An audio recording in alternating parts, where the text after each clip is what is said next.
Okay, magandang araw po sa lahat. Magandang araw sa inyo at welcome po ulit dito sa ating Yutang Tabunon channel, Yutang Tabunon PH. Eto, dito na naman po tayo para sa panibagong video reaction patungkol sa mga nangyayari po sa ating bansa. At ito, pag-uusapan natin ah patungkol dito sa na-approve na budget for 2025. Okay, kasi since last week, nagkaroon na may pinalabas na tayo ng video reaction patungkol doon sa pag-zero budget or pag-zero ng subsidy ng PhilHealth. At naglabas tayo ng ating opinion patungkol doon. At eto na nga, eto, focus tayo kung ano ba ang mga possible issues dito. Lalo na may nangyayaring violation ng Constitution itong ginawa nilang pag-approve sa budget. Okay, so ito tingnan natin. Magbigay tayo ng comment dito patungkol dito sa interview ni Karen Davila dito kay Coco Pimentel. Ito na nga makikita at ito parang merong patibong na ginawa itong Congress laban dito kay Pangulong Bongbong Marcos. Okay? So, dito makikita natin at analyze natin at tingnan natin kung ano kayang mga posibleng patibong dito kay Bongbong Marcos. Okay? Sige. Tingnan mo natin, pakinggan mo natin. Naka-speed up lang ito ng 1.25 and then pause lang natin. Sige. At mag-react tayo. Joining us on Hot Copy this morning, we have with us Senate Minority Leader Coco Pimentel. Senator Pimentel, good morning to you. Good morning, Karen, and to all of our viewers. Magandang umaga po sa inyo lahat. All right, let's start with the budget first before we go to the latest in Marikina. Is this budget unconstitutional? The DPWH budget is higher than that of the DepEd. Did this budget violate an article of the Constitution? Take note ha. DPWH has higher budget than education. Okay, sige. I will start first with three possible constitutional issues. These are different from the policy or wisdom issues which we can raise also against the budget. So, constitutional issue number one, infrastructure getting more budget priority than education. Yeah, kasi under our constitution, there is an entry there that education shall enjoy the highest budgetary priority. So, diba, if you understand the simple words used in the constitution, well, lampas na si 1 trillion pesos ang budget for infrastructure and around 900 billion pesos is the budget for the education institutions of the country. So dito natin makikita na sa isang video natin, pinakita natin yung report ng GMA Integrated News na yung ay 900 billion lang, 923 billion lang at budget ng DPWH naging 1.1 trillion. At unfortunately sa isang video na pinakita natin or earlier na ginawa natin ng comment or reaction video, hindi alam ng mga kongresista kung magkano yung total na budget na in-approve nila doon sa DPWH at saka sa education. So basically, hindi nila alam, hindi nila napansin na ito nagva-violate na sila ng Constitution. It's either hindi nila napansin ito, na naka-violate na sila ng Constitution, or it could be in the first place, hindi talaga nila alam na nasa Constitution ito na dapat education yung mas mataas na budget compared sa ibang agency or compared sa ibang ano bang tawag nito? Basta ibang aspect or yan nga agency ng government. At ito, in-explain ni Coco Pimentel na ito yung mga violations niya. Okay? Tingnan natin. country. So, number one yun. Number two, the unprogrammed appropriations level in the Bicameral Conference Committee report is now higher than the original unprogrammed appropriations level in the President's budget proposal. It is higher by Ala. 373 billion pesos. Oh, imagine nyo yan, unprogram. Unprogram yan ha. Mas mataas pa. 300 billion yan. Plus billion yan. Hindi yan million, billion po yan. So, there are two constitutional provisions affected here. Ang sabi kasi sa constitutional provisions, the principal one is that the appropriations recommended by the president cannot be increased by Congress. So, yun ang reading ko doon. That includes unprogrammed appropriations. The total level of unprogrammed appropriations must not be exceeded by Congress when it makes the budget law. Kasi Meron na. ang ginamit ng Constitution is the word appropriations. So that means that those are programmed appropriations as well as unprogrammed appropriations. And then the third possible constitutional issue here is that this bill also was covered by a presidential certification of urgency.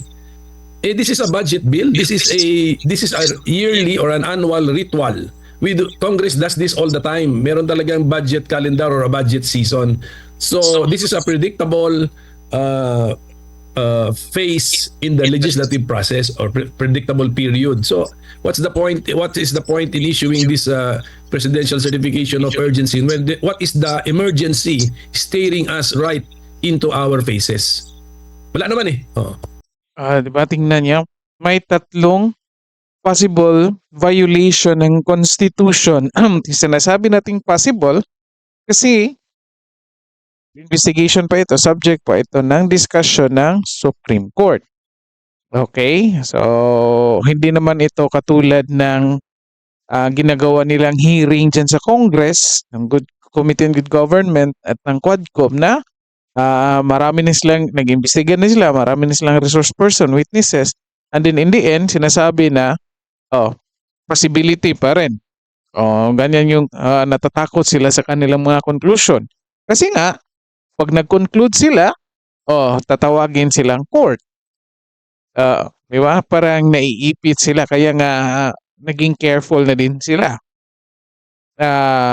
Kasi, nag-imbestiga ka at hindi mo makonclude, anong tawag mo diyan? At ito sinasabi ni Coco Pimentel na possible violations kasi subject for investigation, subject for discussion pa ito sa Supreme Court. Supreme Court lang kasi ang merong karapatan at authority na magsasabi sa Congress na ito nagkaroon kayo ng violation. Okay, sige, tuloy natin. Again, tatlo na yung points na ni-raise ni Coco Pimentel. Yung una, dapat, again, sa Constitution, yung education, dapat yung nauuna. Yung top priority. Dapat siya yung magkaroon ng highest budget. At nangyari ngayon, yung infrastructure or DPWH, mas higher pa kasi 1.1 trillion sila, 923 billion lang yung sa education. Yung total na yun ha, DepEd, yung total na. And then, pangalawa, ano nga yung pangalawa? Basta pangalawa or pangatlo,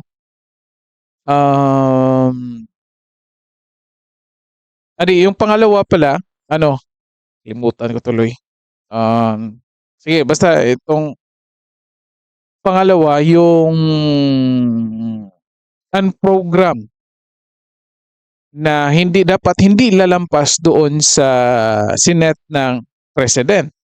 Pangatlo, nagsabi ang President na parang emergency budget hearing ito. Sinasabi ni Coco Pimentel, hindi, regular budget hearing naman ito. Every year ginagawa ito. So, yan yung tatlo. Yan, tandaan ko. Okay, sige. Okay, so could these issues be brought before the Supreme Court?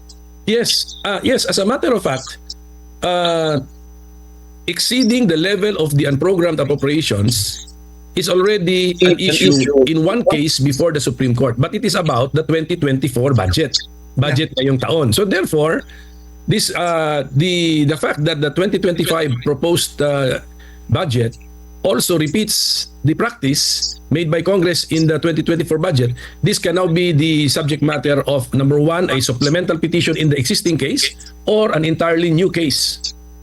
Di ba? Ito si Coco Pimentel, nilabas, binulgar itong mga kalokohan ng Congress. Pala itong ginagawang ganitong kalakaran last year pa nung budget para sa 2024 na nag-exceed yung unprogrammed appropriations dun sa Senate na level ng for unprogrammed appropriations. And basically, nagreklamo na siya doon sa Supreme Court, and unfortunately, I don't know anong nangyari. Wala pa namang update. O baka nga, baka itong time na ito mapabilis kasi additional ito na petition ni Coco Pimentel, magiging additional ito na petition ni Coco Pimentel doon sa Supreme Court kasi ginagawa na naman. Okay? Tingnan niyo mga kaibigan, di ba? Itong Congress talaga sumusobra na. Again, sumusobra na ito, pag-set ng budget, meron ng 3 violations. And then, diyan sa mga hearings nila sa Quadcom, sa Good Government and Accountability,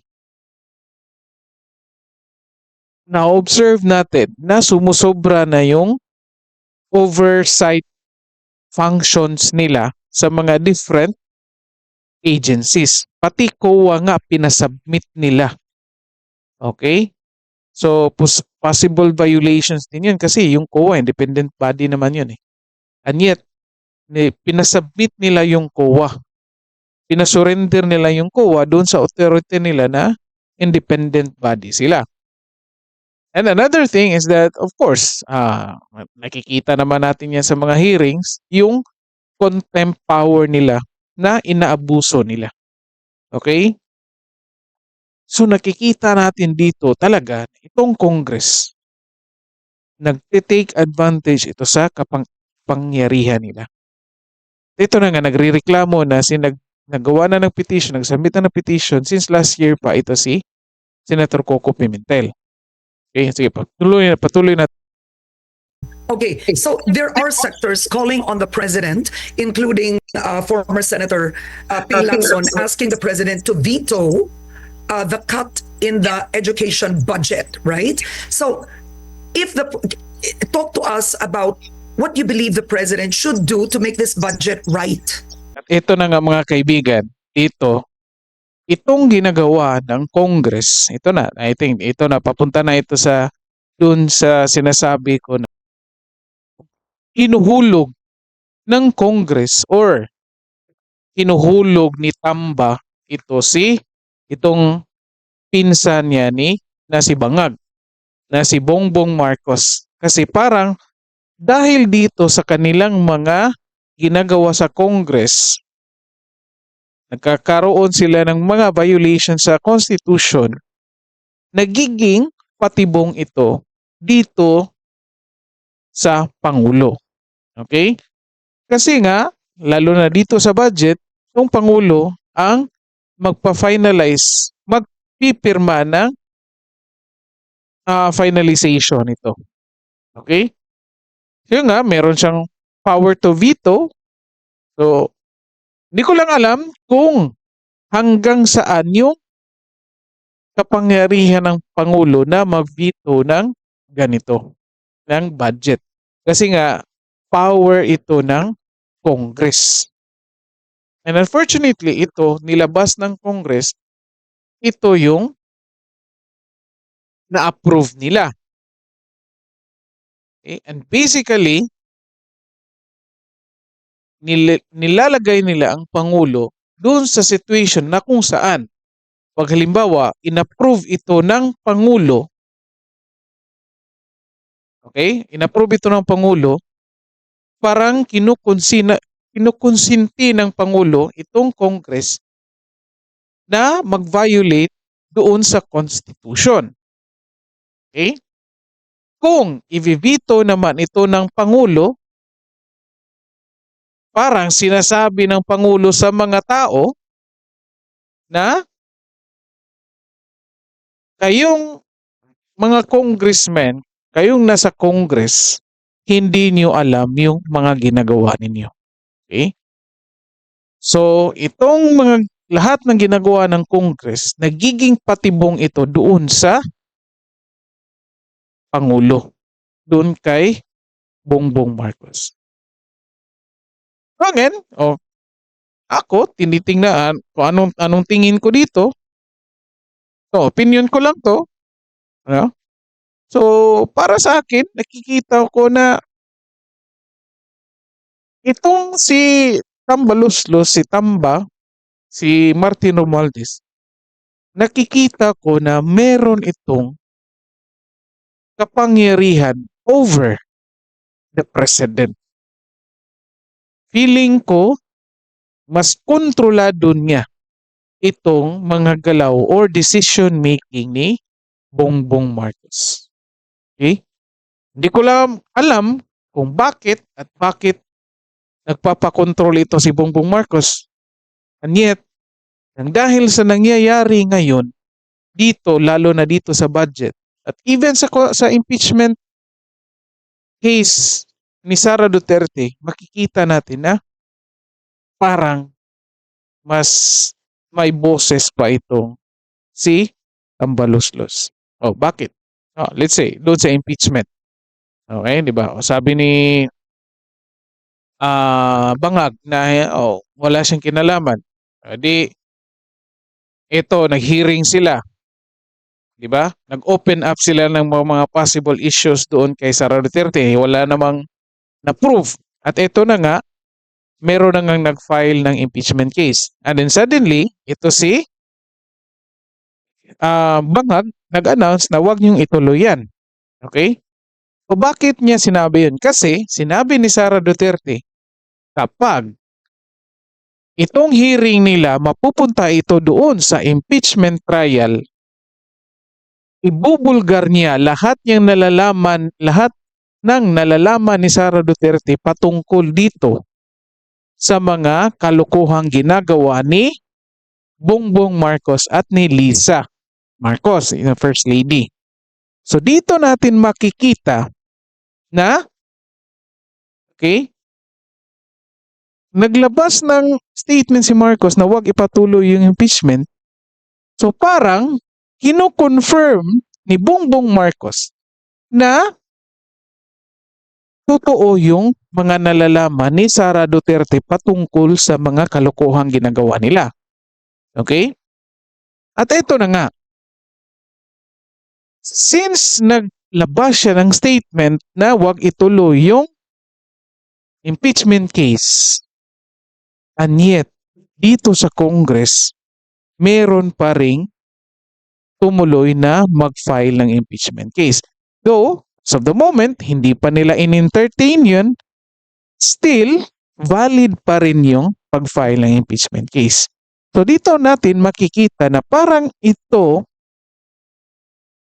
si Bongbong Marcos is still under the control of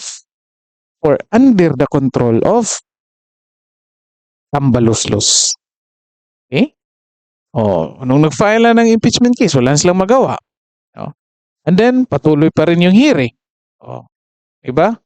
At ito ngayon, dito sa budget, pinapakita rin dito na ang Congress or si Martin Romualdez pa rin yung may control sa lahat. Kasi nga, ito yung gusto ng presidente, ito yung plano niya, ito yung mga priorities niya. And yet, lumabas dito na second lang yung education. Ito nasa Constitution na dapat first yung education. Sinabi din ng Pangulo na first yung education. Yan yun sa plano na yan. And yet, ito si Martin Romualdez, lalo na itong Congress na ito, Okay, nag-violate ng Constitution at ginawang number 1 yung budget ng DPWH. Okay? So ito, nagiging trap ito doon sa Pangulo kasi siya yung mag-decide ng finality ng budget. Again, kung ano man yung desisyon niya, it's either pag mag-no siya, pag sabihin niya sa Congress na ulitin niyo yan, para maipakita niya kung anong kapangyarihan niya bilang Pangulo, indirectly sinasabi niya na itong mga congressmen na ito walang alam patungkol sa batas or walang alam, hindi nila alam kung anong ginagawa nila diyan sa Congress.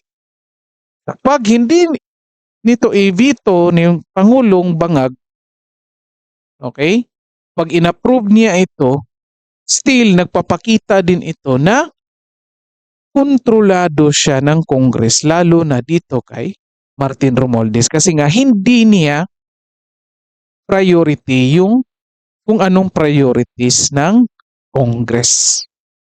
So ito, again, comment nyo dyan sa baba kung anong napapansin nyo dito, kung anong opinion nyo dito patungkol dito sa mga nangyayari.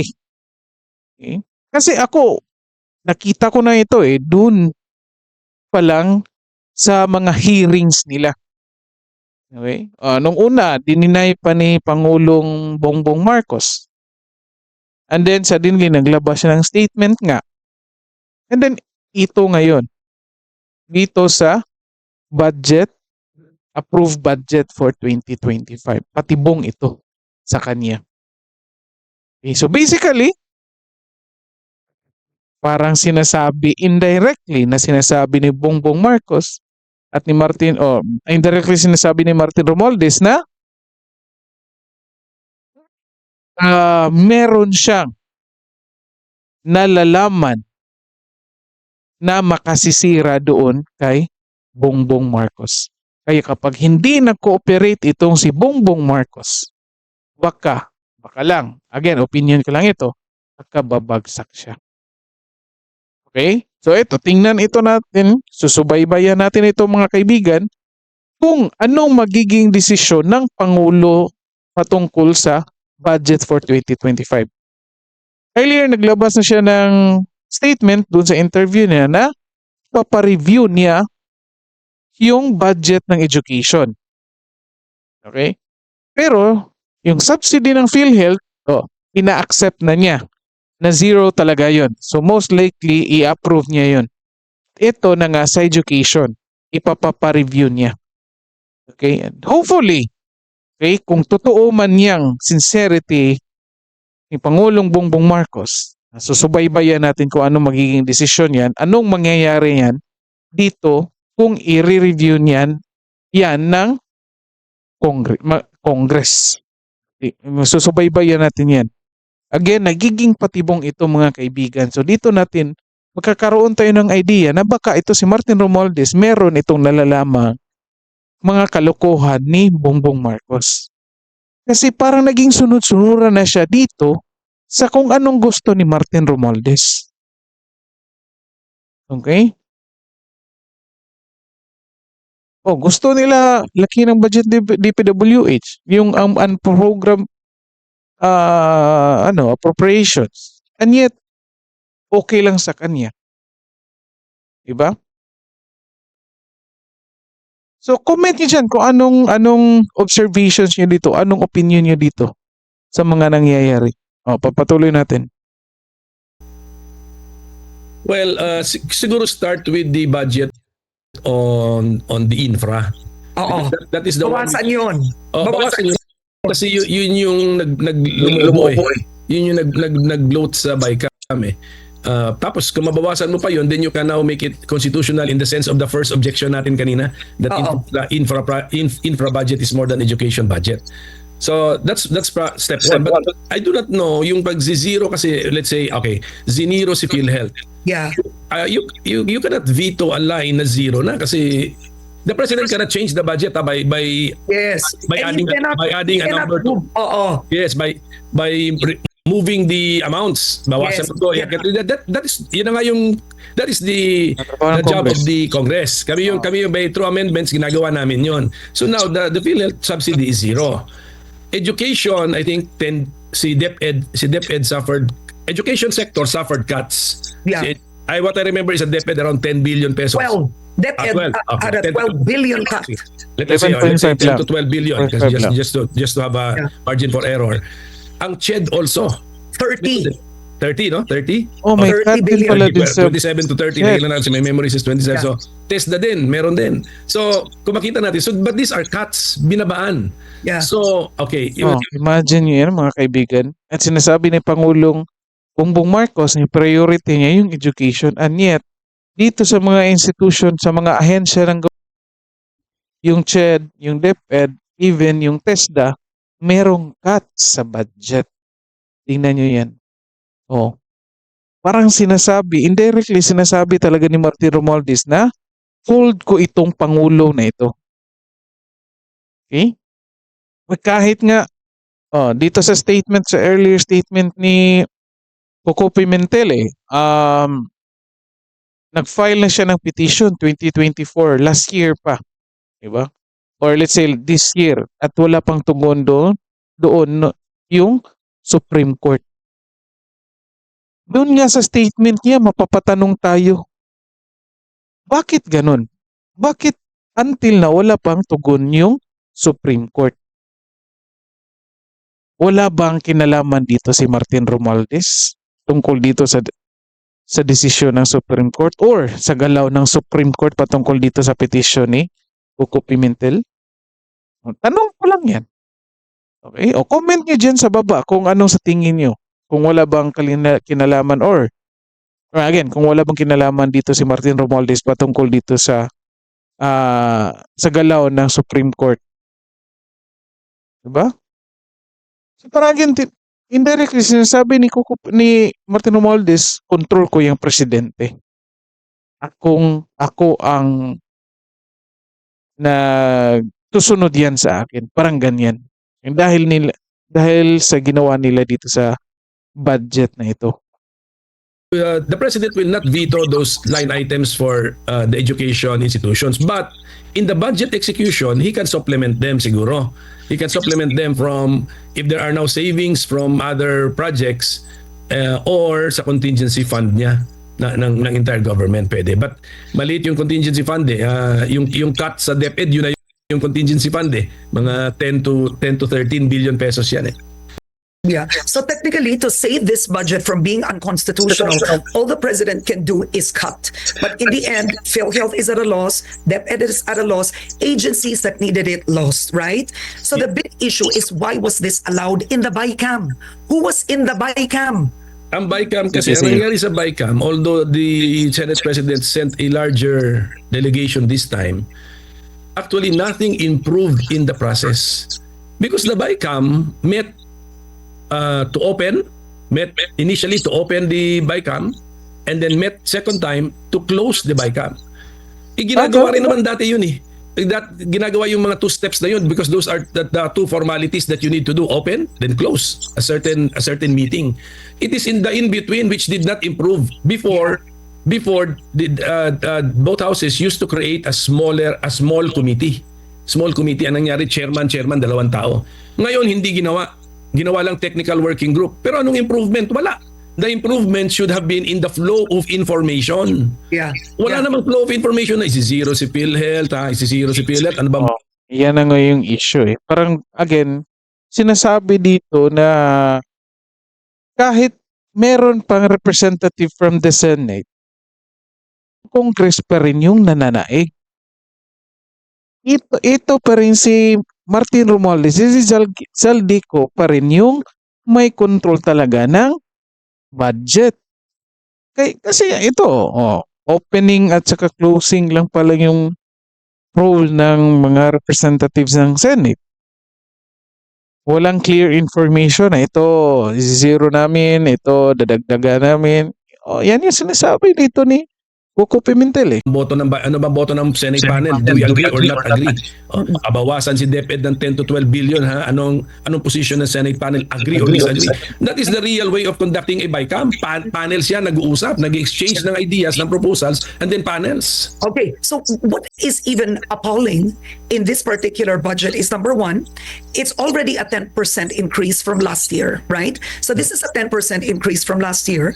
DPWH hits more than 1 trillion. For the record, the DPWH budget now is at, I think, 1.113 trillion. It's 1.113 trillion. And essentially, that would mean, other than national projects, you have lawmakers having pet projects that essentially go into the DPWH. But here's another one, AKAP. Itong ayuda ito. sa kulang sa pera.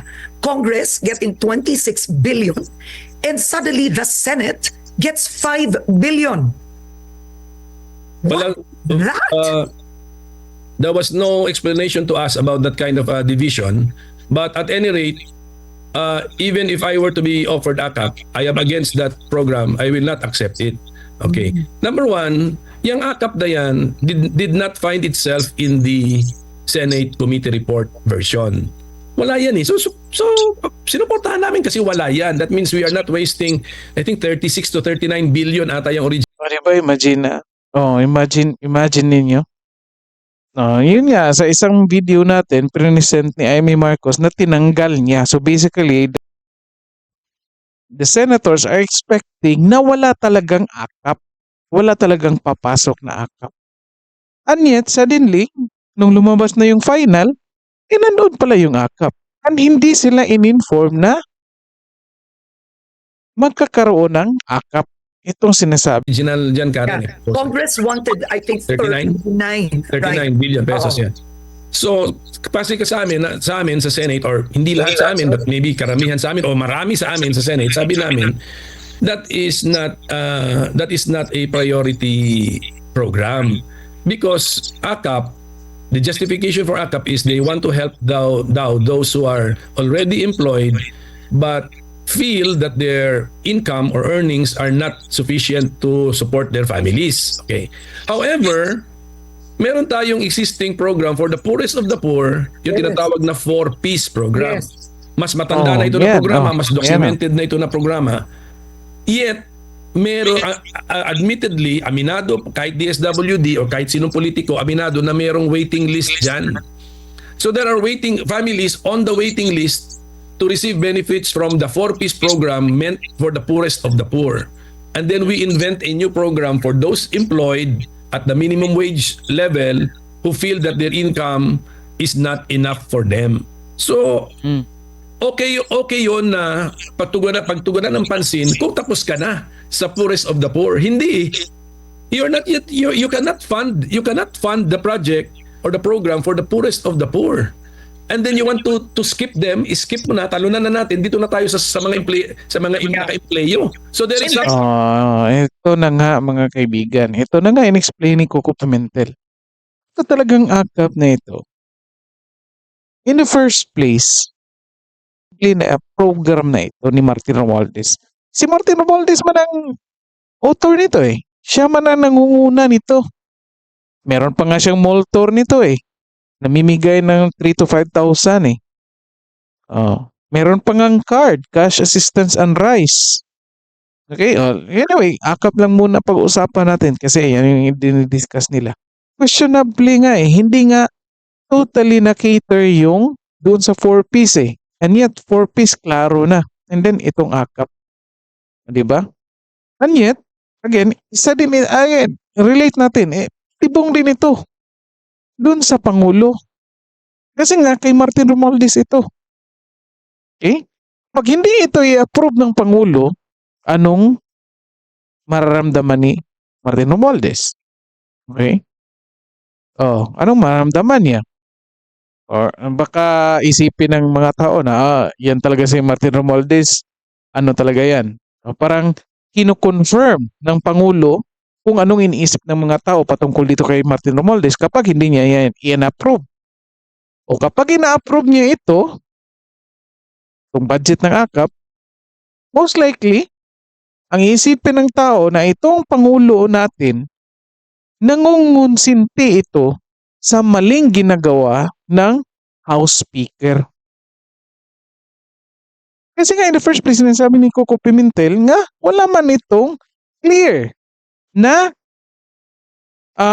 program or guidelines kung sinong makatatanggap nito. Kasi lahat naman tayo, kahit sino tanongin mo, kapos naman yung income natin lahat eh. Even nga senador, even nga congressman. Kaya nga nangungurakot sila eh, kasi kapos yung income nila dyan. Okay? Kasi nga, maluho sila. Okay? O halimbawa, kahit above minimum pa yung sweldo mo, palagi ka naman ang bumibili ng kahit na ano, kahit hindi mo kinakailangan, o nag-order ka dyan sa mga online stores, kahit hindi mo kailangan, edi most likely, magiging kapos din yung income mo. Na din, gusto mo maging membro nito ng AKAP. Again, wala nga clear guidelines. So again, nagiging patibong ito dito kay Bongbong Marcos. At dito magkakaroon tayo ng idea kung sino talagang namamahala dito sa bansa natin. Okay? Sige, patuloy natin. Something fundamentally wrong with that. Yeah, and the level of discretion with AKAP. So I've done a bit of research. The recipients of AKAP, for example, you have some cities na pinaparaffle ang AKAP nila. Oy, imagine na Binibigay raffle, 3 to 5,000. Yung ibang cities See, naman, tingnan humingi niya. ng voters ID para sa AKAP nila. So yung ibang cities, nagbibigay first tranche 5, other tranche 5. The problem with AKAP is how can we tell that if you divide it equally, if it's 80 million for a congressman, that or 100 million, no, or 120 if it's a congressman in the majority, that all of it went to constituents. It's so easy to give away 20 and keep the 100. Or my question, Yan yung sinasabi ni Karen Davila. Okay? Kasi nagiging prone for corruption yan. Pwede naman gawin. Halimbawa, yun nga sinasabi niya, 20 million yung each congressman. O pwede i-distribute mo rin yung 20 million, yung 100, o bulsa mo na. Kasi walang ang clear. I think na-explain na natin ito sa isang video natin na pwede mo lang gawan yan ng kahit anong pangalan na tumanggap niyan at gawan mo ng pirma each name. Hindi na malalaman yan. Okay? Unless, katulad ng ginawa nila dito sa confidential funds ng Vice President, takol nila dyan sa Congress. Parang nagsusuicide sila kapag gagawin nila yan. Diba? Ito na nga, pinuint ito ni Karen, bakit parang ganito yung practices? Hahanapan ka ng voters ID. Di ba? if we do the math, each senator will get 200 million for AKAP. What will the senators do with it? Who will they give it to? Now that's why Parang galit si Karen. I'm really against the program kasi number one, it's not justified. The concept is not that clear. The mechanics are not yet well thought out or well established. Unlike the 4Ps, luma na programa, klarong-klaro sa poorest of the poor, siniseminar sila, meron silang may conditionality, may condition eh. They have to do some positive acts before they can receive benefits. So ganun po yung kasi kung yung AKAP ay parang bigay talaga ng cash, meron ng counterpart yan eh. Yan yung tinatawag na AIX. And the justification sa AIX is that the individual, although employed, although not really the poorest of the poor, I am in trouble now because I have a crisis. I am encountering a crisis in my life. O tinamaan ako ng sakit, yung aking member of the family. So, yun na yun. Is you have a legislator giving away the cash. For me, that's an additional problem. Yes. Yes, and then the elections coming up, it's smacks of vote buying. Bawal yan. Ito na nga sinasabi ni Sara Duterte. Karamihan kasi sa inyo, okay, hindi kayo nakikinig doon kay Sara Duterte. Pinapakinggan. Ito lang mga hearing ng Quad Committee at Good Government kung saan binabanatan ito si Sara Duterte patungkol dito sa kanyang confidential funds. Hindi kasi tayo or kayo nakikinig na ito parang sinisigway nila yung issue dito kay Sara para itong mga congressman na ito, free sila, walang sisita sa kanila kung anong gagawin nila dito sa funds, lalo na dito sa AKAP. Ito nga sinasabi ni Karen, parang, yan nga, nagiging legal na vote buying ito. Matagal na ito sinasabi ni Sara Duterte na nagiging legalize yung vote buying dahil dito sa AKAP na ito. Bawal yan. Kahit sa AX bawal yan, kahit sa 4-piece bawal yan. Kailangan it should be the government, the state. It is the state through the government agency which is giving the help to the people. Again, explain natin. Itong sinasabi ni Coco Pimentel na of course hindi yan directly galing sa congressman na so mangyayari ay yung funds nandoon yan sa DSWD. Pero ito nga yung mangyayari. Kung ikaw rin recipient ng AKAP, bago ka makapunta doon sa DSWD, dadaan ka muna doon sa congressman. Okay? Kailangan mo ng isang recommendation kasi nga parang allocated yung budget per congressman. At ikaw, recipient ka, hindi ka pwede pupunta doon sa DSWD. Hingi ako ng recipient ako ng AKAP. Dapat hahanapan ka saan yung recommendation mo galing sa isang congressman. At pwede rin, katulad ng ginawa nila dati, na nag-tour sila, bumibisita sila sa kahit na anong municipalities, okay? Dinadala nila yung representative ng DSWD. Sila yung nagdi-distribute. Still, hindi pa rin yung congressman na nagdi-distribute directly, yet itong congressman ang nagdadala ng DSWD doon sa municipalities nila. And under din yun, yung mga makatatanggap ng AKAP niyan, under din yun sa isang congressman na nagdala ng representative ng DSWD. Bawal po yung ipadaan sa kamay ng politiko para yun ang maalala ng taong bayan.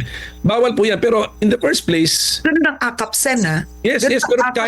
kahit ito nga, Karen, kahit hindi ganun ang AKAP, mali pa rin si AKAP. Kasi kahit hindi siya ganun, kasi nga kahit ipadaan mo sa DSWD yan, meron na nga 2 programs ang DSWD. Oo. For the poorest of the poor, 4-piece tayo. Okay.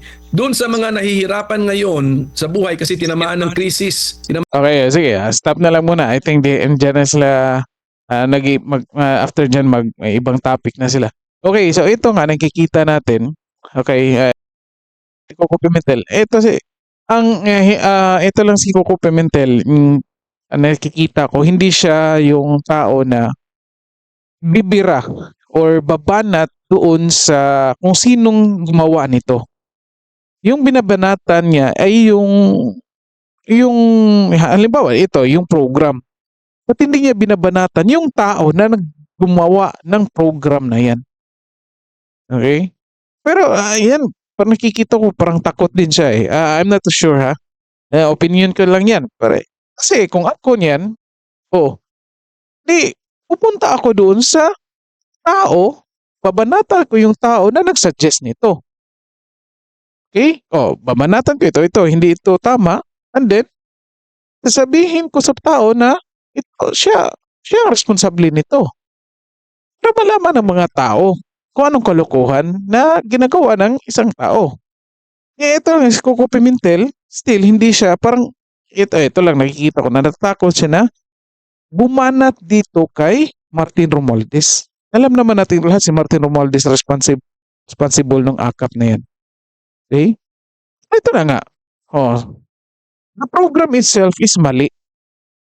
Then how it will be distributed, still questionably din. Okay? So dito na lang tayo. Dito lang muna tayo. Pag-isipan nyo po ito. Again, nakikita ko dito, itong Congress na ito, gumagawa ito ng patibong dito kay Bongbong Marcos. Pinapakita ng Congress, lalo na dito ni Martin Romualdez, na parang siya ang nagpokontrol dito kay Bongbong Marcos at sa buong bansa kasi nga lahat natatakot sa kanya. Wala kang makikitang congressman except the Dutertes. Wala kang makikitang mga official ng government except the Dutertes, and I think the allies. I think si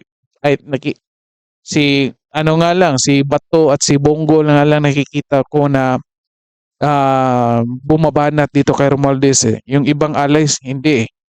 Okay? Aside sa kanila, wala kang makikitang ibang nasa posisyon ngayon, again na nasa posisyon na bumabanat kay Martin Romualdez. Kahit nga yung tinatawag nating mga liberal parties, yung pink at saka yung yellow allies, kahit sila hindi bumibira dito kay Martin Romualdez. Kahit yung Makabayan Black na nag-claim na para sa bayan sila, yet ayaw nilang bumanat kay Martin Romualdez. So dito makikita natin na sobrang powerful ito si Martin Romualdez, mga kaibigan. Okay? At kawawa yung bansa natin pag ito nagpapatuloy. Okay? So dito na lang muna. And then comment nyo dyan kung anong mga opinion nyo sa mga pangyaring ito. Ano nakikita nyo dito sa kasalukuyang nangyayari sa ating bansa, lalo na dito patungkol sa ating budget. And comment nyo dyan. Babasahin natin yan. At tingnan natin maka-reply tayo dyan. Okay, so paki-like and share and subscribe na lang sa channel natin. At maraming salamat, magandang araw sa lahat.